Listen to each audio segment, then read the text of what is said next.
So around the holiday time every year, I get the same questions from sellers. Rob, should we list our house now so we can sell by the end of the year?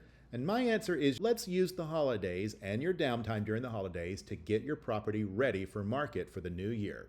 And a lot of people think, oh, that means spring. Spring is around March or April in a lot of people's minds. In Atlanta, spring is January. And I love, love, love to list properties on January 1st. Buyer activity is high. Inventory is extremely low, and buyers want to make good on their number one New Year's resolution. I'm buying a house this year, and there's nothing to see. So if you look great and you're priced right, here's what will happen. I'm going to show you 3 examples of what our sellers have done just in the past couple of years when they list on January 1st. In our first example here, we had somebody who listed on January 1 last year. They came out of the gate strong with what we considered an inspirational price at $625,000. We were only on the market for 3 days by the time they started getting offers. And then at day 7, we actually had our first offer here terminate, and we went right into our backup plan. So let's take a look at who went to the closing table here. All right, these folks actually offered $635,000 after we already went under contract with the primary buyer. They wanted to be in backup status. They couldn't get into the property fast enough to get their offer together, but by the time we went under contract, they said, okay, we want to be in backup status and we want to make it worth your seller's while, and we want to make your seller sign our backup agreement. And y'all, when we went into backup with this buyer, the seller said, wow, I wish we'd waited a few more days and went under contract with these folks. You know, sometimes somebody has to miss out on something and then put a backup contract in play, and they may not have offered these terms at the very beginning. You know, the cookies crumble and the chips fall where they are. So we went under contract with these folks in backup status at $635,000. They put $50,000 in earnest money. They only asked for $5,000 in seller paid closing costs. By the way, as you can kind of see across the board here, some buyers ask for this, some buyers don't. Most buyers actually do. So 3 out of 5 buyers ask for that in this particular situation. The sellers were fine with that, okay? Because when you're offering $10,000 over list price and you're asking for $5,000 in seller paid closing costs, in the seller's mind, they're still up, right? They were putting 47% down. 47% down. These were extremely strong buyers. So the sellers felt really good about these folks. These buyers were not asking for any contingencies when it came to financing and appraisal, and they were only asking for 5 days of due diligence period.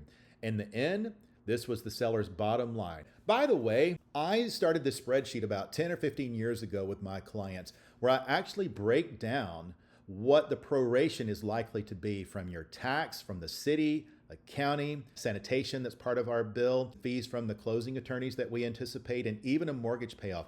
Hey, if your agent is not doing this anticipated seller net worksheet for you here, they should be doing this. So every offer that comes in for our sellers, I break every single one of those offers down into a seller net worksheet. It's not just for a multiple offer evaluation as we have right here, where I can look across the board and see who's asking for seller paid closing costs. I can look at the earnest money amount. I do this so we can kind of compare and contrast and have a very comprehensive and organized conversation on the phone or in person about this. Even if it's just one offer, this is a great way to break all of this down and see what your bottom line might be on closing day, because that's really what matters, right?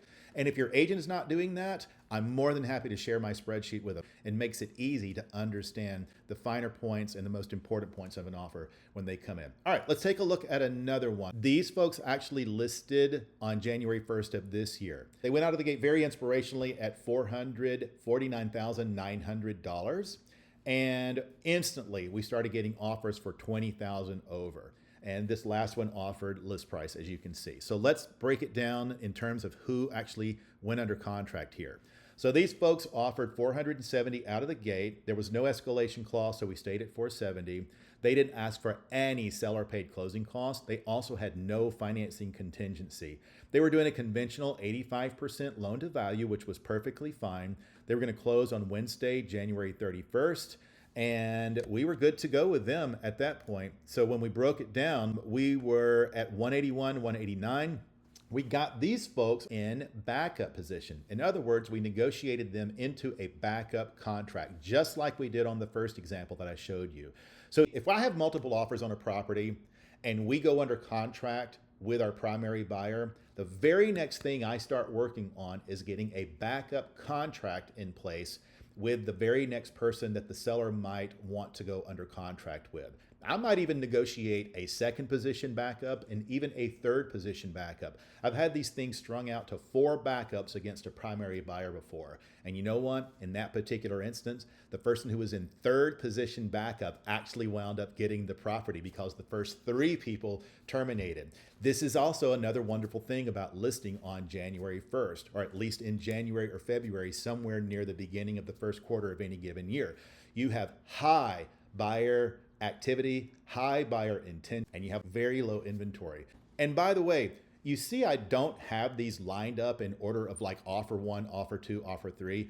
I line them up, as you can see down here where my cursor is, in order of anticipated seller net. So my last example here is from January 1st of this year. We had 5 offers on this property. So as you can see, we got 5 offers right out of the gate. We went under contract for $554,900.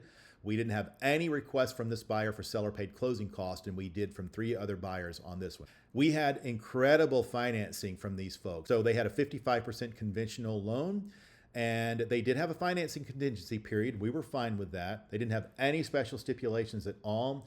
And best of all, these sellers wanted about 30 days to actually move out of their house, to pack up and leave once they sold. So these folks agreed to close the earliest of everybody on January 26th, and they gave these folks a month to move out on February 26th. When it came down to it, their bottom line was very close to $300,000, which is what they wanted. I'm always kind of happy when I open up that settlement statement at closing and I open up this app and I look at the two. I like to compare and see how close I am. I'm making a guesstimate, of course, because I am not the financer. I am not the closing attorney. I'm just a real estate agent using a spreadsheet here, trying to figure out where we're going to be on closing date. But I usually am pretty accurate, within about 99% of where we're supposed to end up. I hope these 3 examples have been helpful in showing you what could happen if you get your property ready and price it right and get it on the market at the very beginning of the year. This might not be for everyone, and you might even be seeing this after January 1st saying, okay, well, what do I do now?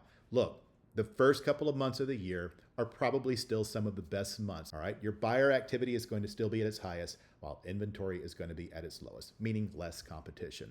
So if you're ready to get started, go to robsmith.com/sell. Tell us a bit more about your property, or just give me a call or shoot me a text to 404-906-5857 and let me know how I can help you get where you need to be.